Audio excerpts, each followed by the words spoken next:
रचना जी, क्या लग रहा है आपको कि जो घोषणा पत्र जो पार्टियां जारी करती हैं उसके अंदर कुछ महिलाओं के लिए अलग से घोषणा पत्र जारी हो तो उसके ऊपर कुछ सोच सकती है पार्टियां? क्या उससे राजनीतिक जो है उनका वर्चस्व कुछ बढ़ेगा? इसके ऊपर सारी चर्चा चल रही है। देखिए, घोषणा पत्र का महत्व क्या होता है वो कांग्रेस पार्टी ने पूर्ववर्ती शासन के दौरान स्थापित किया था। हमने उसे लीगल डॉक्यूमेंट बनाकर कैबिनेट से पास करवाया था, तो एक सैंक्टिटी उसकी हो गई थी। अब रही बात की घोषणा पत्र महिलाओं के लिए कितना समर्पित हो, युवाओं के लिए कितना समर्पित हो, ये ज्वलंत मुद्दे हैं। और मैं ये मानती हूँ कि यदि हम घोषणा पत्र में महिलाओं के मुद्दों को लेकर के उनकी सुरक्षा को सुनिश्चित करने, उनके ओवरऑल एम्पावरमेंट की बात करेंगे तो निश्चित रूप से इसका बहुत सकारात्मक परिणाम आएगा। 50% आबादी को उसके अधिकारों की आवश्यकता है। वो अधिकार सिर्फ ये कह देने से कि हमने अमुक अमुक योजना में उसको मुखिया बना दिया या कुछ हमने उसको समर्पित कर दिया, उससे नहीं होता। उसका एक्चुअल एम्पावरमेंट, उसकी जेंडर बजटिंग भी होनी चाहिए, उसका ओवरऑल एनालिसिस भी होना चाहिए और उसके बाद उसकी समीक्षा के साथ ये भी बात की जानी चाहिए कि सचमुच में ग्राउंड पर आया कि नहीं आया।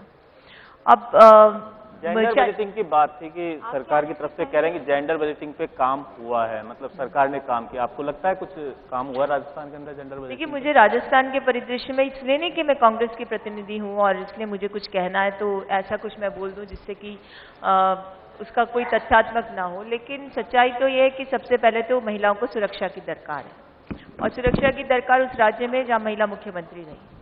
अब अगर हम खुद एनसीआरबी के आंकड़ों पे चले जाएं, स्टेट क्राइम रिकॉर्ड ब्यूरो के आंकड़े पर जाएं तो बहुत विस्मित और बहुत ही दुखद आंकड़े प्रस्तुत होते हैं।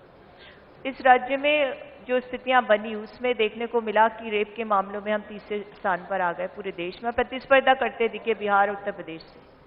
और ह्यूमन ट्रैफिकिंग के मामले, विशेषकर बच्चों की ट्रैफिकिंग, दूसरे नंबर पर आ गए। और ऐसे बहुत से मामले की फीमेल एट्रॉसिटीज जो हुई एससी की महिलाओं पर, उसमें 1 नंबर पर आए। तो देखिए, घोषणा करने से पार नहीं पड़ती है, आपकी इच्छा शक्ति भी दिखनी चाहिए, इकबाल भी महसूस होना चाहिए। लेकिन दुख तब होता है कि जो जिम्मेदार पदों पर बैठे हैं, आप उनसे पूछते हैं कि साहब अमुक बच्ची का बलात्कार हुआ है तो कहते हैं क्या पहले नहीं होता था?